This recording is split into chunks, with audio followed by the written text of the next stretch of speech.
Hola, en este video se hablará sobre los computadores. Específicamente queremos que al final de este video usted sea capaz de identificar e indicar la función de las partes de un computador. ¿Desde cuándo están las computadoras con nosotros? Tal como lo describe la historia, los computadores están entre nosotros desde la década de los 30 y los 40. Los primeros computadores digitales y electrónicos son producto de la Guerra Mundial. En los Estados Unidos, John Presper Eckert y John William Mauchly crearon la ENIAC.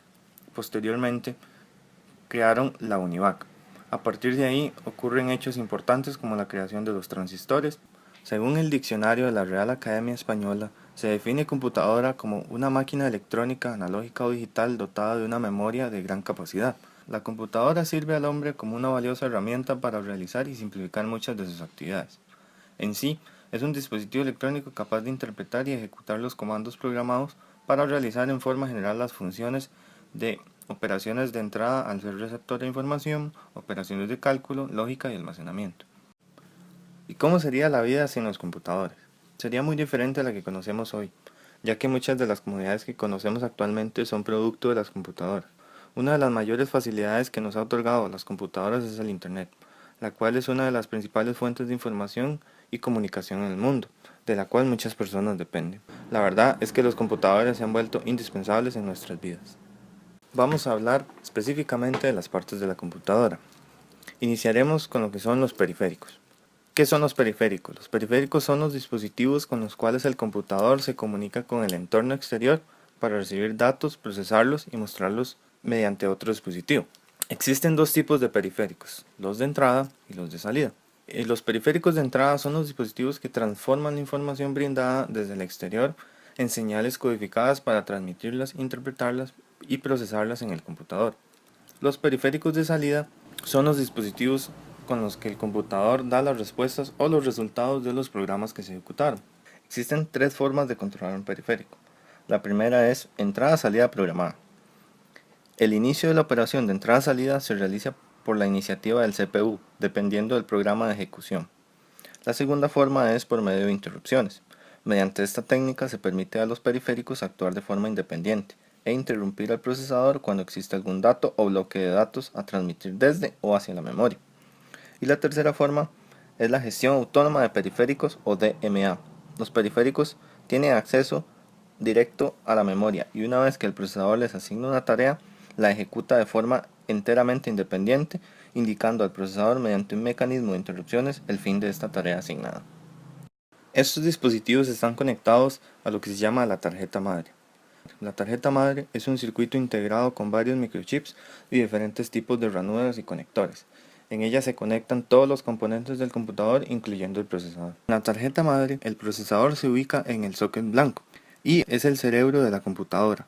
Puede dar o recibir instrucciones hacia otros componentes. ¿Cuál es la función de la tarjeta madre? Sirve como centro de conexión entre el microprocesador, la memoria de acceso aleatorio y las ranuras de expansión y otros dispositivos. Permite que la CPU, la RAM y todos los demás componentes de hardware se comuniquen entre sí. Puertos y conectores. Son utilizados para conectar el sistema a dispositivos externos. Ranuras PCI. Son ranuras para tarjetas de expansión más antiguas, como tarjetas de sonido, tarjetas de red, tarjetas de conexión.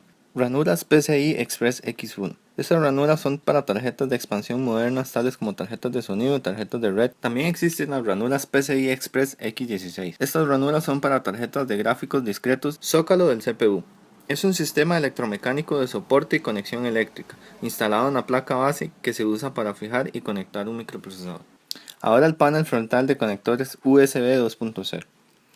Se conecta a los puertos USB 2.0 en la parte frontal o superior de un case de la computadora. Panel frontal, el cual se conecta con el interruptor de encendido, interruptor de reinicio, LED de alimentación, el LED del disco duro y los puertos de audio frontales de una caja de la computadora. Conector IDE. Se conecta a la unidad de disco duro y unidades ópticas para la transmisión de datos. Han sido sustituidos por conectores SATA. La batería. Es la encargada de suministrar energía para almacenar la configuración del BIOS y mantener el reloj corriendo en tiempo real. Conectores SATA. Se conectan a las modernas unidades de disco duro, unidades de estado sólido y unidades ópticas para la transmisión de datos. Ranuras RAM. Las ranuras de memoria RAM son los conectores en los cuales se conectan los módulos de memoria principal del ordenador. Conector MSATA. En la mayoría de los casos, este SSD se utiliza como memoria caché para acelerar unidades de disco duro, pero es posible volver a propósito como un disco duro normal. Ahora vamos a hablar sobre el factor de forma.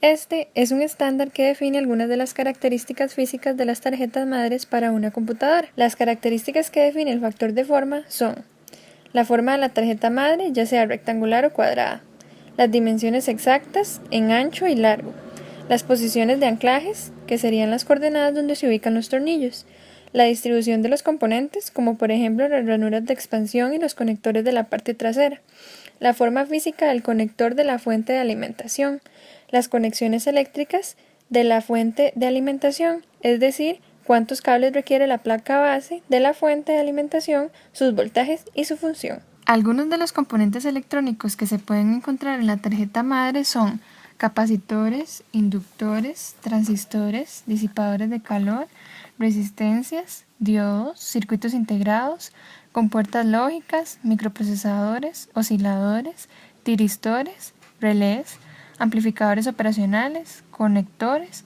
placa de circuitos impresos, chips, baterías y fusibles, entre otros. A continuación hablaremos acerca de los conectores de una tarjeta madre. Entre los conectores externos podemos citar el VGA, también tenemos el conector DIP, también tenemos el conector HDMI, también tenemos los conectores PS2, los cuales sirven para conectar el mouse y el teclado. Como podemos observar, tienen diferente color. El púrpura es el del teclado y el verde es el del mouse. Por otra parte, tenemos el conector de Ethernet. También tenemos los conectores de 3.5 milímetros de audio, los cuales son 3, como se pueden observar. Por otra parte, tenemos los conectores USB. Hay dos formatos, el USB 2.0 y el más nuevo, el USB 3.0. Existen 4 tipos de memorias principales en un computador: la memoria ROM, la memoria RAM, la memoria SRAM o caché y la memoria virtual. La memoria ROM es la memoria de solo lectura, permite solo la lectura de información y no su escritura, independientemente de la presencia o no de una fuente de energía. Memoria RAM. La memoria de acceso aleatorio se utiliza como memoria de trabajo para el sistema operativo, los programas y la mayor parte del software. Es allí donde se cargan todas las instrucciones que ejecuta el procesador y otras unidades de cómputo. Se denominan de acceso aleatorio porque se puede leer o escribir en una posición de memoria con un tiempo de espera igual para cualquier posición. Dentro de las memorias RAM existen distintos tipos de tecnologías que se diferencian principalmente por su velocidad de acceso y su forma física. Memoria SRAM o caché. Un caché es un sistema especial de almacenamiento de alta velocidad. Puede ser tanto un área reservada de la memoria principal como un dispositivo de almacenamiento de alta velocidad independiente. El proceso que realiza la memoria caché es guardar las ubicaciones en el disco que ocupan los programas que han sido ejecutados, para que cuando vuelven a ser iniciados, el acceso a la aplicación logre ser más rápido.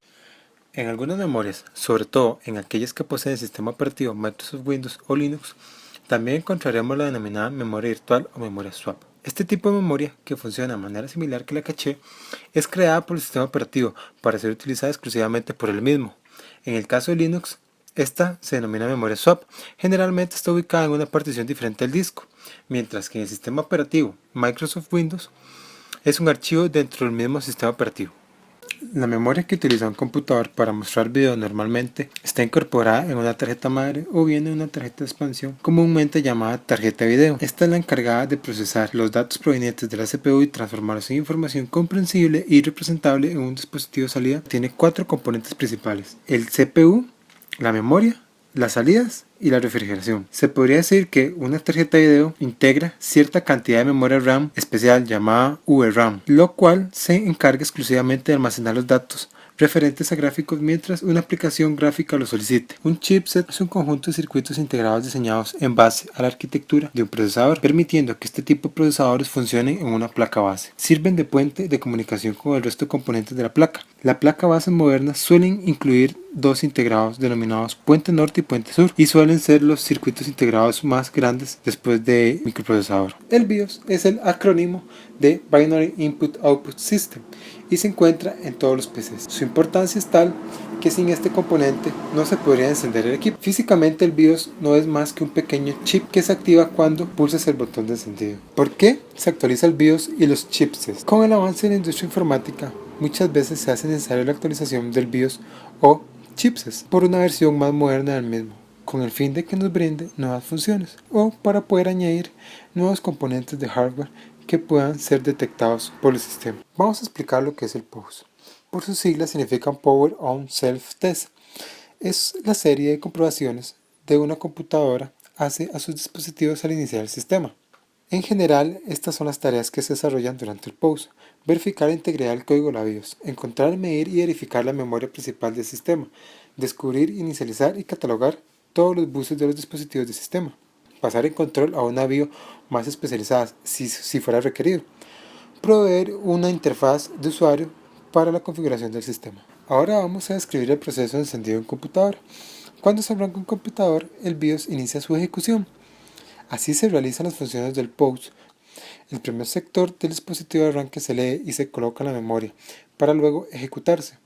Posteriormente se lee un sector secundario de esta partición. Así el sistema operativo consulta al BIOS para obtener la información de configuración y comprueba si tiene el driver correspondiente. El sistema operativo carga el kernel. Después inicia sus tablas, crea los procesos de segundo plano que se requieran y arranca un programa de inicio de sesión o un GUI. Un sistema operativo es un programa que actúa como intermediario entre el usuario y el hardware de un computador y su propósito es proporcionar un entorno en el cual el usuario pueda ejecutar programas. El sistema operativo tiene 4 tareas principales. La primera es proporcionar ya sea una interfaz de línea de comando o una interfaz gráfica al usuario para que este último se pueda comunicar con la computadora. La segunda es administrar los dispositivos de hardware en la computadora. La tercera sería administrar y mantener los sistemas de archivos de disco. Y la cuarta, apoyar a los otros programas. Un bus se puede definir como una línea de interconexión portadora de información constituida por varios hilos conductores o varios canales, por cada una de las cuales se transporta un bit de información. El número de líneas que forman los buses es fundamental. Los buses interconectan toda la circuitería interna. Existen varios tipos de buses, como los buses de dirección, buses de datos, buses de control.